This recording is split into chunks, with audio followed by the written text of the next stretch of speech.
갈라디아서 5장 22절 23절 오늘 묵상한 말씀입니다. 다 외우셨을 겁니다. 오직 다 같이 오직 성령의 열매는 사랑과 희락과 화평과 오래 참음과 자비와 양선과 충성과 온유와 절제니 이 같은 것을 금지할 법이 없느니라. 할렐루야.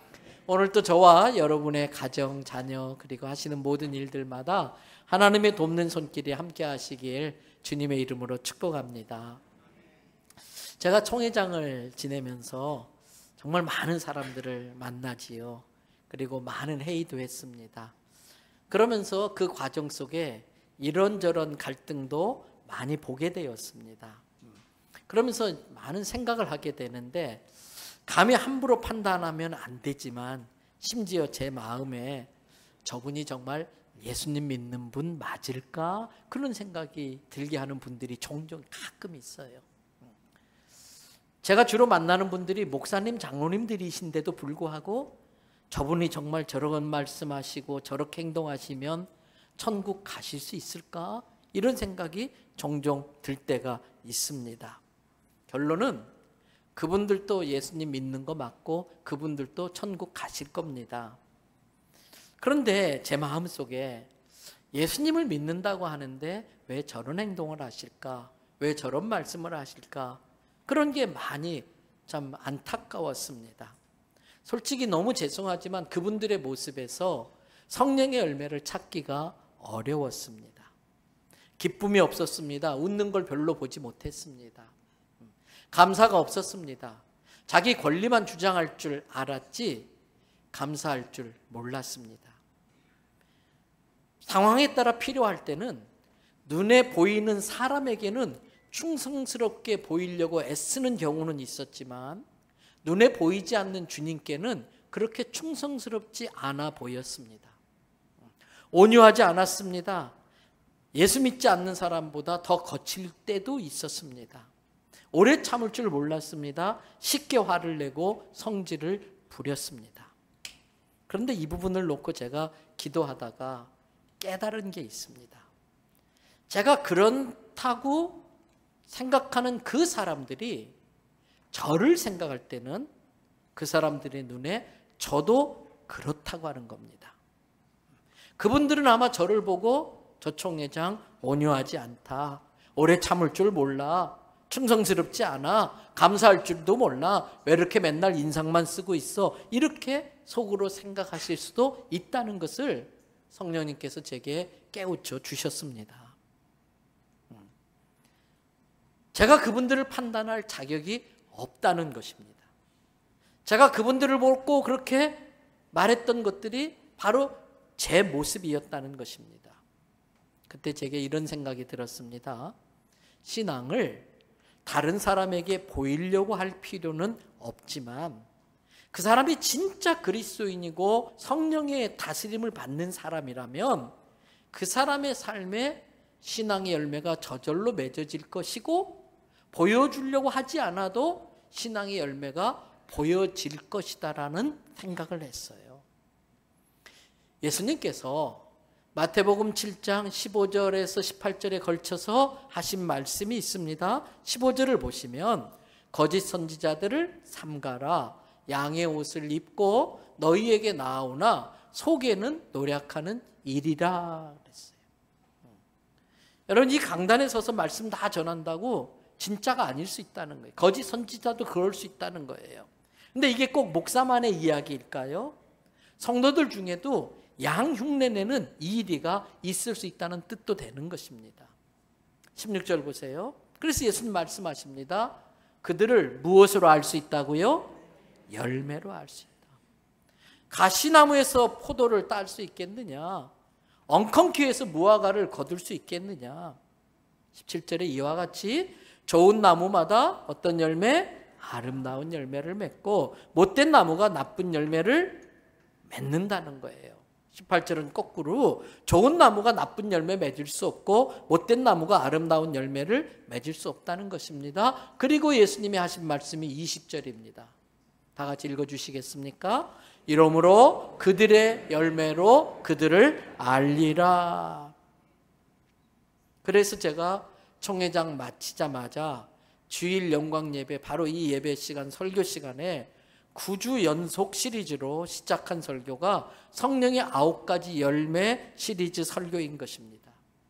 오늘이 그 마지막 시간 9번째 열매 절제에 대해서 살펴보려고 합니다.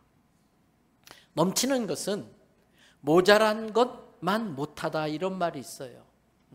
과한 건, 부족함만 못하다, 이 과가 지나갈 과자입니다. 너무 지나치는 것은 부족한 것만 못하다. 여러분, 홍수에 오히려 마실 물 없다는 말이 있어요. 물이 넘치는 홍수에도 오히려 홍수에 마실 물이 없다는 겁니다. 넘치지 않게 하는 것, 그것이 절제입니다. 그래서 조선의 임금인 정조는 이산실록에서 그런 말을 했어요. 해야 할 일은 용기 있게 곧바로 해내고, 용기가 필요하지요. 꼭 해야 될 일이라면 용기를 내서 바로 그 일을 실시하라는 거예요. 해선 안 될 일은 용기 있게 결단해서 곧바로 물리쳐야 한다, 이렇게 말을 했습니다. 용기 있게 곧바로 물리치는 것, 그것이 절제입니다. 성령의 열매에서 이 마지막 절제는 앞에서 다루었던 다른 8가지 열매를 맺게 하는데 필요한 도구 같은 역할을 합니다. 이 절제 열매는 다른 8가지 열매가 맺을 수 있게 사용되어지는 도구 같은 것이 절제 열매인 것입니다. 예를 들면 충성의 열매를 맺기 위해서는 절제가 필요합니다. 왜? 충성은 하고 싶은 것 계속 하고 싶은데 멈추는 거예요. 충성이에요. 힘들고 너무 지루하고 그만하고 싶지만 주님이 맡기셨다고 하는 믿음을 가지고 책임감 있게 끝까지 해내는 게 충성인 것입니다. 그 충성의 열매에 필요한 것이 절제입니다. 온유도 마찬가지입니다. 온유 열매를 맺는 데에도 절제가 필요합니다. 참기 힘든 순간에 내 안에서 막 끓어오르고 있는 화를 다스리는 능력이 절제이기 때문에 그렇습니다. 그렇다고 성도 여러분, 화내지 말라는 거 아닙니다. 필요할 때 화를 내야 할 때는 화를 내지 못하는 거, 그건 비겁한 겁니다. 그건 절대 온유한 게 아닙니다. 예수님도 더럽혀진 예루살렘 성전을 청결케 하는데 상을 냅다 뒤집을 정도로 격하게 노하셨습니다. 격노하셨습니다. 반대로 더 이상 화를 내지 말아야 될 때에 멈추지 않고 계속 화를 내는 건 어리석은 짓입니다.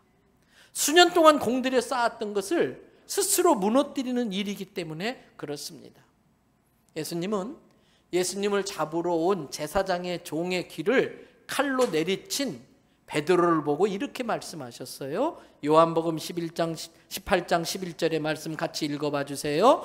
예수께서 베드로더러 이르시되 칼을 칼집에 꽂으라. 아버지께서 주신 잔을 내가 마시지 아니하겠느냐 하시니라.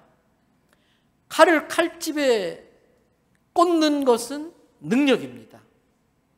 칼은 누구나 뺄 수 있지만 뽑은 칼을 도로 칼집에 넣는 것은 아무나 할 수 없습니다. 칼을 도로 칼집에 꽂는 게 능력입니다. 이건 아무나 할 수 있는 게 아닙니다. 절제로 자기를 다스릴 수 있는 사람이 할 수 있는 능력인 겁니다.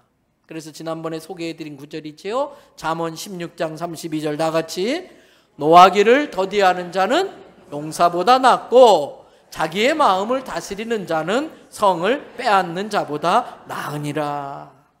이처럼 절제는 성령의 다른 8가지 열매를 맺게 하는데 필요한 도구입니다. 다른 말로 표현하면 자기를 절제할 줄 모르는 사람은 성령의 다른 열매를 맺기가 어렵다는 뜻이기도 합니다. 절제가 우리에게 필요한 중요한 이유가 있습니다. 여러분, 우리 삶에 필요한 게 많지요. 그런데 그 중에 정말 필요한 것, 삶의 모든 영역에 꼭 필요한 것이 있으면 그건 밸런스입니다. 균형입니다. 그렇습니다. 무엇이든지 극단적이 되면 안 됩니다. 극단적인 생각을 하면 안 됩니다. 극단적인 말을 하면 안 됩니다. 극단적인 행동을 하면 안 됩니다. 우리가 쉽게 절대 이런 말을 씁니다. 그런데 아십니까? 절대라는 단어는 신적인 영역에서 쓰여져야만 하는 용어입니다. 절대라는 말은 하나님에게만 쓸 수 있는 단어인 것입니다. 그런데 종종 양 끝에 서서 자기 주장만 하면은 절대 이 일이 되지 않습니다. 극단 양끝에 서서 자기 주장만 하면, 그러면서 나는 절대 한 발자국도 앞으로 나아갈 수 없어. 오려면 네가 와. 자기는 가만히 있고 자기 있는 대로 오라고 합니다. 그런데 만일 그렇게 해서 왔지요, 그러면 무게가 한쪽으로 쏠리면서 뒤집어지면 둘 다 죽습니다. 때문에 극단적인 생각에서 빠져나와서 서로 한 발자국 한 발자국 가운데를 향해 가야 됩니다. 여러분, 이것을 양보라고 합니다. 많은 문제들이 해결되지 않는 이유는 그 사람에게 문제가 있는 게 아니라 내가 양보하려고 하지 않기 때문에 해결되지 않습니다. 만약에 내가 먼저 양보하려고만 한다면 어떤 갈등도 해결할 수 있는 실마리를 찾을 수 있습니다. 그런데 양보는 성숙한 사람만이 할 수 있는 일입니다. 양보할 줄 안다는 것은 그 사람이 그만큼 성숙했다고 하는 증거이기도 한 것입니다. 정치의 경우도 마찬가지입니다. 진보와 보수가 너무 극단에 있어서 거리가 너무 멀면 그 나라, 그 사회는 혼란에 빠지기가 쉽습니다. 때문에 진보는 보수가 말하려고 하는 것을 들으려고 해야 됩니다. 보수는 왜 진보가 저런 행동을 하려고 하는가 이해하려고 노력해야 됩니다. 얼마 전에 미국에서 오신 분들하고 이야기를 할 기회가 있었어요. 이분들이 비행기를 타려고 공항에서 기다리는데 갑자기 그 공항 대합실에 있었던 사람들이 막 소리를 지르고 박수를 치더라는 거예요. 연예인이 왔나 싶어서 얼른 봤더니 군인들이 나오는데, 몇 명의 군인이 지나가는데 막 환호성을 지르고 박수를 쳐주더라는 거예요. 그러니까 군인들이 거수경을 탁 하면서 가운데를 딱 가로질러 가는데 막 박수 쳐주는 그 모습이 너무 멋지더라는 거예요. 근데 이것은 미국에서는 보통 있는 일이라는 겁니다. 비행기를 탔는데 승객 중에 군인이 들어오면 모든 승객들이 자리에 앉을 때까지 박수를 쳐줘요. 여러분, 적군이라도 포로로 잡혔을 때에 장군이라면 적군의 장군도 거기에 걸맞게 예우를 해줘요. 그런데 청문회가 한다고 하면서 그 나라를 지키는 장군을 공개적으로 이렇게 망신을 주는 건 너무 극단적이에요. 물론 그렇게 하는 사람은 저 사람이 그러니까 우리가 이렇게 할 수밖에 없다, 저 사람이 극단적이니까 이럴 수밖에 없다라고 말하는지 모르지만, 이렇게 여와 야가 너무 극단적이 되면 피로한 사회, 불안한 사회가 되는 거지요. 정치권이 양극단에 모여서 서로 뭐 합니까? 서로 저주합니다. 서로 저주합니다. 그러면 우리 모두는 결국 진보든 보수든 다 저주받고 사는 거예요.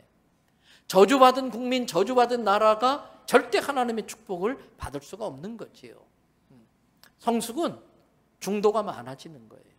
그래서 사안에 따라 진보에게 힘을 실어줄 수도 있고 보수에게도 힘을 실어줄 수 있어야 되지요. 경제도 마찬가지입니다. 빈부의 격차가 심해지면 안 됩니다. 그러면 혁명이 일어납니다. 쿠데타가 일어납니다. 이래도 못 살겠고 저래도 못 살겠는데 확 뒤집어져 버려라. 그러면 나한테 잘 살 수 있는 기회가 올지 모르니까 확 뒤집어지라고 쿠데타가 일어날 수 있는 거예요. 만약에 그런 극단적인 생각을 갖고 있는 사람이 많으면 그 사회는 불안한 사회가 됩니다. 요즘 보십시오. 말도 안 되는 사건들이 뉴스에 나오잖아요.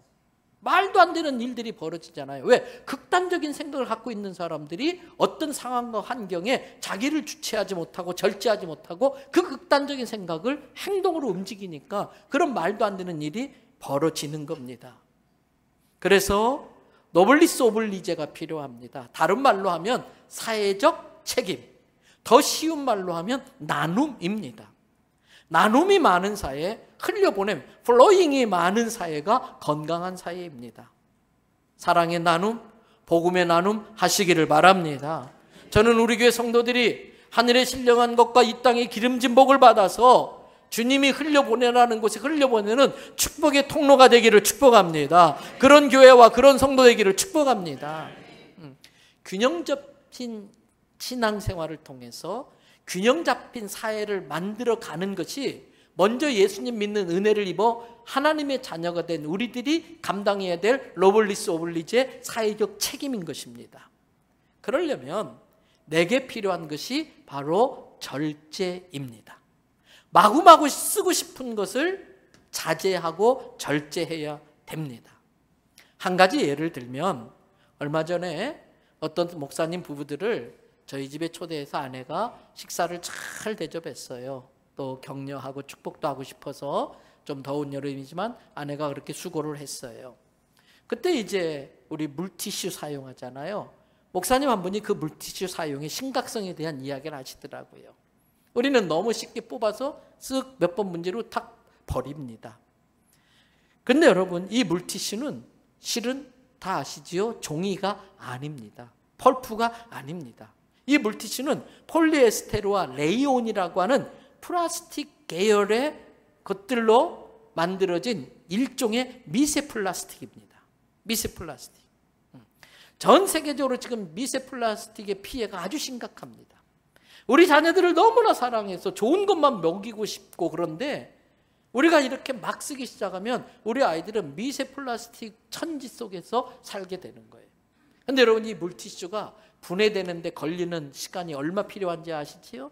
이 물티슈 완전히 분해되는데 500년의 시간이 필요하답니다. 어떤 분은 이거 태워버리면 되지 않느냐? 소각하면 다이옥신이라고 하는 발암 물질이 거기에서 나온다고 그래요. 한 예로 물티슈를 이야기했습니다만 실은 우리들이 너무나 쉽게 마구마구 쓰는 것들이 얼마나 많은지 몰라요. 절반만 가지고도 충분히 샴푸할 수 있는데 그냥 꾹 누릅니다. 그걸 만든 회사는 많이 팔아야 되니까 한 번 누를 때마다 많이 나오게 만들어야 빨리 쓰고 빨리 사게 만들지요. 여러분, 이런 경우는 우리 생활에 너무나 많습니다. 음식도 마찬가지입니다. 많은 성인병이 과식으로 비롯된다는 걸 이제는 모두가 아는 상식입니다. 과식이 뭡니까? 지나칠 과. 절제하지 못하고 많이 먹는 게 과식이에요. 운동도 마찬가지입니다. 지나친 운동은 오히려 몸을 망가뜨린다는 걸 저는 요즘 뼈저리게 느끼고 있습니다. 근데 정말 이 절제가 필요한 삶의 영역이 많지만 진짜 절제가 필요한 삶의 영역이 있다면 그건 신앙생활의 영역입니다. 인간은 영적 존재인지라 눈에 보이지 않는 영적 세계의 영향력을 받게 됩니다. 눈에 보이지 않는 영역에 있는 것들이 눈에 보이는 것들을 지배합니다. 때문에 신앙생활에 있어서 극단적이 되면 가정도 경제도 개인생활도 다 파탄을 맞습니다. 이단이 왜 해롭습니까? 개인생활도 경제생활도 가족관계도 다 극단적으로 하기 때문에 이단의 폐해가 큽니다. 하나님께만 사용되어져야 할 절대라고 하는 단어가 이단 교주에게 사용됩니다. 그러면 교주의 말이 절대적이 됩니다. 절대적이라고 하는 건 그것과 상대할 것이 없다는 뜻입니다. 그래서 교주의 말이 절대적이 되면 이 성경 말씀이 상대가 안 됩니다. 이 성경의 진리가 교주의 말 앞에선 아무 소용이 없는 겁니다. 그 절대적인 교주의 말에 부모의 말도 필요 없습니다. 부모의 말로 설득할 수 없습니다. 이 교주들은 어떻게 해서든 돈을 끌어모으는 거예요. 돈의 목표가 있어요. 때문에 가스라이팅 시켜가지고 이 추종하는 사람들을 공부도 때려치게 만들고 직장도 그만두게 만들고 갖다 바치게 교주를 맹종하게 만드는 겁니다. 그러면서 자신들은 지금 충성하고 있다고 생각해요. 하나님 나라에 헌신하고 있다고 생각해요. 여러분, 그것은 충성이 아닙니다. 무지한 겁니다. 그래서 신앙생활에 있어서도 밸런스, 이 균형 잡힌 신앙생활이 너무나 중요합니다. 목회를 하다 보면 종종 어떤 분들을 만나게 되는데 어떤 분은 지나치게 신비주의에 빠져 있어요. 늘 이분은 환상 본 이야기를 하고 주님이 막 자기에게 말씀하셨다고 그러고 신비주의에 빠져 있는 분들이 있어요. 또 어떤 분들은 지나치게 이성적이에요. 머리에 성경적인 지식은 많이 있는데 그냥 머리로 알 뿐이에요. 이 두 스타일의 사람들은 신비주의자든 이성주의자든 특징이 영적 지도자의 말을 듣지 않는다는 것입니다. 체험이 중요할 뿐입니다. 자기가 알고 있는 성경적인 지식이 중요할 뿐입니다. 여러분, 성경의 내용이 지식적이고 상식에 머물면은 아무런 영향력이 없어요. 하나님의 말씀은 머리에서 가슴까지 내려와야 됩니다. 전에 다른 교회에서 오랫동안 신앙생활하다가 우리 교회 오신 분이 은혜를 받으시면서 본인이 제게 하신 말씀이 있었어요. 자기가 그동안 너무 교만해서 불과 30cm밖에 되지 않는데 하나님의 말씀이 머리에서 가슴까지 내려오는데 30년이 걸렸다는 거예요. 그러면서 그 30년의 허송세월을 생각하면 너무 안타깝고 부끄럽고 자기에게 화가 난다, 이런 말을 하신 적이 있어요. 여러분, 진정한 신앙인의 모습은 신비한 영적 체험과 성경에 대한 깊은 지식을 같이 갖추고 있어야 돼요. 주님이 보여주시는 환상을 사모하셔야 됩니다. 그러나 추구하시면 안 됩니다. 주님이 보여주시려고 하는 환상을 사모해야 되지만 그것 쫓아다니면 안 됩니다. 그러면 잘못된 데로 빠집니다. 환상은 우리 주님께서 필요한 사람에게 필요한 때에 아주 특별히 보여주시는 거겠지요. 여러분, 스페셜한 것이 노멀한 걸로 받아들이려고 하면 안 돼요. 스페셜은 아주 특별한 거예요. 하나님은 지극히 보편적이고 일상적이고 상식적이십니다.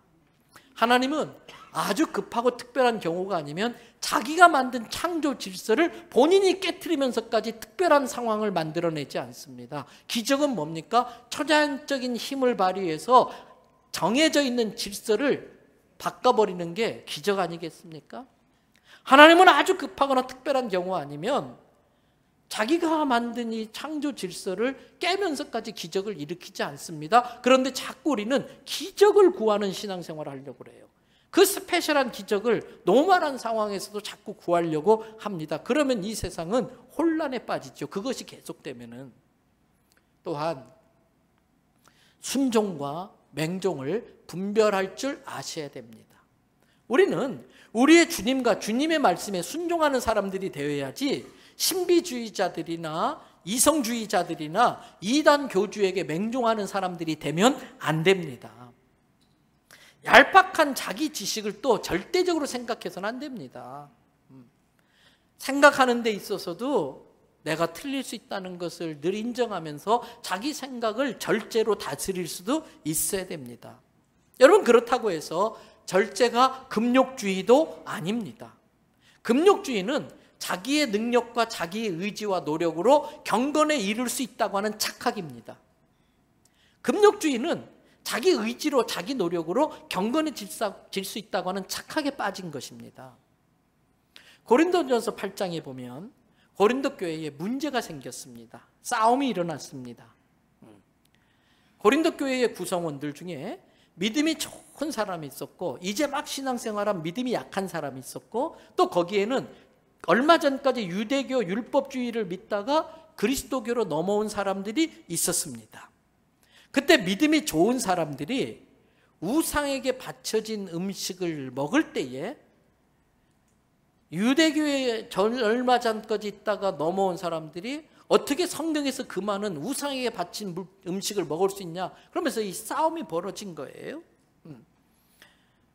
게다가 아직 믿음이 약한 상태였는데 자기는 성숙된 신앙을 가지고 모든 것에 나는 묶이지 않고 율법에도 자유롭고 나는 아무렇지도 않아, 그러면서 우상의 음식을 막 먹는 사람들이 있는데 믿음이 약한 사람이 거기 있다가 그 분위기에 취해서 자기도 먹었어요. 근데 집에 돌아와서 혼자 있는데 막 겁이 나는 거예요. 우상에게 바쳐진 음식 내가 먹었는데 귀신이 들어오면 어떡하지? 덜덜 떠는 일들도 생긴 거예요. 그래서 사도 바울이 그것에 대해서 이렇게 정리하고 있습니다. 고린도전서 8장 9절에서 13절입니다. 그런즉 너희의 그 자유가, 나는 주 안에서 어떤 것들이라도 가능해, 그렇게 나름대로 그 수준 높은 신앙에서 나오는 자유가 믿음이 약한 자들과 함께 공동체를 이루어서 교회 안에서 같이 신앙생활하는데 그들이 너희의 자유에 걸려 넘어지게 되는 일이 생기지 않도록 어떻게 해라? 조심해라. 10절, 나는 귀신에게 바치는 음식 먹어도 자유로워. 하나님의 은혜, 예수님 때문에 그 모든 것들을 나는 자유를 누릴 수 있게 되었어 라고 하는 그 지식 있는 내가 우상의 집에 앉아서 음식 먹는 것을 볼 때에 믿음이 약한 자들이 그걸 보고 그 순간에 자신감이 생겨가지고 같이 우상의 음식을 먹는 일도 생기지 않겠느냐. 그런데 11절 그 사람이 집에 가서는 두려운 마음이 들면서 너의 그 자유로운 지식으로 인해서 그 믿음이 약한 자가 멸망당할 수 있는데 그 사람은 예수님이 십자가에서 죽으심으로 건져낸 형제라는 거예요. 그래서 12절에 이같이 너희가 본의 아니게 형제가 죄를 짓게 만들고 그 약한 양심을 상하게 하는 것은 곧 그리스도께 죄를 짓는 것과 마찬가지라는 겁니다. 그래서 13절 같이 다 읽어와 주시겠습니까? 그러므로 만일 음식이 내 형제를 실족하게 한다면 나는 영원히 고기를 먹지 아니하여 내 형제를 실족하지 않게 하리라. 바울은 아무렇지도 않아요. 먹을 수 있어요. 그럼에도 불구하고 자기의 그 주 안에서 자유로워진 그 신앙의 수준이 누군가를 실족하게 만든다면 자기는 그 자유를 안 쓰겠다는 거예요. 그런데 문제는 바울의 그러한 결정을 비난하는 사람들이 또 생긴 거예요. 아니, 귀신에게 바친 음식이라고 그것도 마음대로 못 먹는 사람이 어떻게 사도가 될 수 있어? 막 비난하는 거예요. 그렇게 비난하는 사람들을 향해서 바울이 답장처럼 쓴 게 고린도전서 9장입니다. 바울은 고린도전서 9장 20절에서 이렇게 말합니다. 유대인들에게 내가 유대인과 같은 모습으로 다가간 것은 그 유대인들을 구원하기 위해서이다. 율법 아래에 있는 자들에게는 내가 율법 아래에 있지 않지만, 율법에서 나는 자유롭지만 율법 아래에 있는 자처럼 행동하는 것은 그 율법에 매여 있는 자들을 내가 구원하기 위함이라는 거예요. 그러면서 계속해서 고린도전서 9장 22절 23절에서 이렇게 말합니다. 약한 자들에게 내가 그들의 눈높이에 맞춰서 그들의 약한 모습으로 내려가는 것은 약한 자를 얻기 위함이고, 여러 사람에게 각자의 상황에 맞게 여러 사람의 모습으로 가는 건 타협하는 것이 아니고 아무쪼록 그들 중에 몇 사람이라도 구원하고 싶은 영혼 구원에 대한 절박함 때문이라는 거예요. 그래서 23절 다 같이 읽으십시다. 내가 복음을 위하여 모든 것을 행함은 복음에 참여하고자 합니다. 복음으로 구원받기 위해서 그 모든 상황 속에 내가 참여하는 것은 그 복음으로 영혼을 구원하기 위함이라는 겁니다.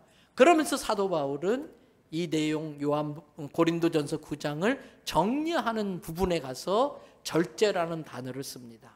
고린도전서 9장 25절입니다. 같이 읽어봐 주세요. 이기기를 다투는 자마다 모든 일에 절제하나니 그들은 썩을 승자의 관을 얻고자 하되 우리는 썩지 아니할 것을 얻고자 하노라. 썩어 없어질 면류관이 아니고 영원히 하늘나라에서 같이 가지게 될 그 영혼을 위해서는 내가 이 세상의 것들을 다 절제하겠다는 거예요. 그렇습니다. 절제는 이럴 때 쓰는 거예요. 나에게도 유익이 되고 때로 다른 사람에게도 유익이 되게 하기 위하여 내가 하고 싶은 것을 참고 그만두고 하기 싫은 것을 책임감을 갖고 끝까지 해내는 것, 그게 바로 절제인 것입니다. 이제 말씀을 마무리합니다. 매주마다 강조하고 있습니다. 성령의 9가지 열매는 우리가 맺을 수 있는 게 아닙니다.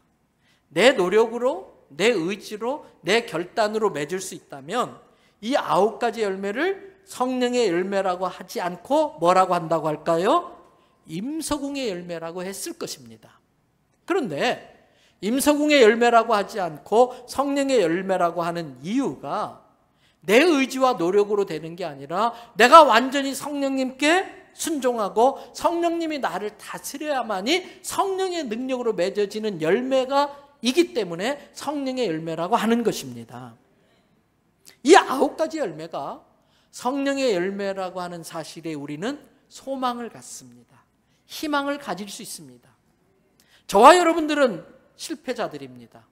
내 의지와 노력으로 성령의 열매를 맺으려고 하다가 하나도 맺지 못하고 온 실패자들입니다. 그러나 지금부터라도, 지금 이 순간부터라도 내 안에 내주하시는 성령님을 인정하고 그분을 존중하고 그분께 내 의지를 내려드리고 그분께 순종할 때에 그분의 능력으로 내게도 성령의 열매가 맺어질 수 있을 줄 믿습니다. 그래서 희망이 생기는 것입니다. 예수님께서 우리를 홀로 두지 않고 예수님이 말씀하신 걸 생각나게 해주시고 바른 길로 인도하고 가르치기 위해서 성령을 선물로 주시겠다고 했습니다. 선물은 구하는 자에게 주는 겁니다. 때문에 우리는 성령의 충만함을 구하셔야 됩니다. 성령님의 충만함을 사모하셔야 됩니다. 그리고 내 안에 나와 함께 계시는 성령님, 분명히 성경에 말했어요. 예수 그리스도를 주라고 고백할 수 있는 건 성령으로 아니고는 할 수 없다. 때문에 우리가 예수님을 구주로 고백한다면 이미 나도 모르는 사이에 성령님이 내 안에 계시기 때문에 가능한 거예요. 때문에 그 성령님을 존중하셔야 돼요. 인정해야 돼요. 여러분, 저랑 같이 신방 가면요, 우리 성도들이요, 저를 되게 의식합니다. 말도 조심하고요. 제가 가만히 보면은 막 어떤 때 음식도 막 먹던 우리 여자 자매님들께서 그냥 막 참새 모이 먹듯이 그렇게 얌전하게 이쁘게 먹으려고 저를 의식하니까 성령님을 의식하며 사시기 바랍니다. 만약에 제가 있는데 거기 같이 가는 신방대원이 막 입에 험담도 하고 음담한 이야기도 하고 막 지멋대로 행동한다면 저는 기분이 되게 나쁠 거예요. 그런 분들하고 같이 있고 싶지 않을 거예요. 성령님도 마찬가지. 나의 무례한 삶을 통해 성령님이 무시당하면 성령님은 내 안에서 역사하지 않으실 거예요. 근심할 거예요. 성령님을 사모하고 순종하시기를 바랍니다. 그러나 아셔야 됩니다. 그 순종은 인격적 결단입니다. 하나님은 우리를 로봇으로 만들지 않았습니다. 여러분, 로봇은 어떻게 합니까? 단축 꾹 누르면 주인님 사랑합니다. 주인님 사랑합니다. 한 대 툭 떼서 넘어지면 주인님 사랑합니다. 주인님 사랑합니다. 넘어지고도 그래. 로봇이 주인의 말대로 움직이는 것은 순종하고 있는 게 아닙니다. 그것은 주인의 뜻대로 움직이도록, 강제적으로 움직이도록 프로그래밍 되어 있기 때문에 그렇게 움직이는 거예요. 하나님이 우리에게 영혼을 주신 이유는 우리와 인격적 교제를 나누고 싶어서 그렇습니다. 인격적 결단으로 하는 순종이 진정한 사랑의 결과인 것입니다. 하나님께서 에덴 동산에 선악과를 주신 이유가 그겁니다. 하나님은 아담과 하와가 인격적 결단에서 스스로 결정해서 하는 사랑을 받고 싶어서 하나님이 하지 말라고 하는 것을 스스로의 인격적 결단으로 하지 않으므로 하나님에 대한 사랑을 표현하는 걸 보고 싶어서 선악과를 둔 거예요. 어떤 분은 저한테 막 화를 내면서 따져요. 하나님이 처음부터 선악과를 에덴 동산에 안 뒀으면 아담과 하와가 그걸 안 따먹었을 건데 그걸 왜 따먹게 놔두고서 따먹을 걸 가지고 야단치냐고. 하나님도 책임 있다고 막 따지는 사람이 있어요. 여러분, 제가 선악과 만든 거 아닙니다. 그것은 마치 왜 나를 인격도 없고 의지도 없고 결정권도 없는 프로그래밍 된 대로 움직이는 로봇으로 만들지 않았냐고 막 따지는 것과 똑같은 거예요. 따라서 절제는 인격적 결단에 의한 자기 선택으로 이루어져야 성령의 열매로 맺어질 수 있는 것입니다. 성도 여러분, 9가지 열매. 첫째, 서로 사랑하십시오. 관련된 말씀 띄워놓으세요. 사랑은 나머지 8개 열매를 맺게 하는 걸음입니다. 둘째, 희락. 항상 기뻐하십시오. 성령의 사람은 웃습니다. 매일 아침 거울에 있는 나에게 웃어주라고 말씀드렸어요. 나도 나보고 안 웃는데 다른 사람이 나를 보고 웃어줄 이유가 없습니다. 항상 화평을 만드십시오. 예수님이 수고하고 무거운 짐을 진 자들아 다 내게로 오라고 하셨어요. 쉼은 화평할 때 쉼이 있는 거예요. 아무리 좋은 집에 살아도요, 부부끼리 싸우면 쉼이 없어요. 화평이 깨지면 쉼이 깨지는 거예요. 오직 주님 안에서만 참된 화평과 쉼이 있는 줄 믿습니다. 네 번째 열매, 오래 참으십시오. 오래 참는 자가 이깁니다. 오래 참으면 화평의 열매를 거둘 수 있습니다. 자비, 다른 사람을 볼 때에 불쌍히 여길 줄 아시기 바랍니다. 내가 누군가를 불쌍히 여기면 주님이 나를 불쌍히 여겨주십니다. 다른 사람을 향한 나의 자비가 나를 향한 주님의 자비를 불러오는 것입니다. 양선, 자비의 마음이 겉으로 드러나는 선한 행동이 양선입니다. 자비로운 마음으로 다른 사람에게 많은 선한 일을 하십시오. 내가 어려울 때 사람을 도우면 내 자식이 어려운 상황에 처했을 때에 하나님이 돕는 사람을 붙여주십니다. 충성, 주님의 일에 충성하시기 바랍니다. 우리는 어떤 일을 하더라도 사람에게 하듯 하지 말고 누구에게 하듯 하라? 주께 하듯 하라 그랬어요. 그러면 어떻게 자기에게 주어진 일을 책임감 있게 충성스럽게 할 수 있습니까? 지금 하는 그 일을 내일처럼 하면 됩니다. 뭐처럼요? 내일처럼.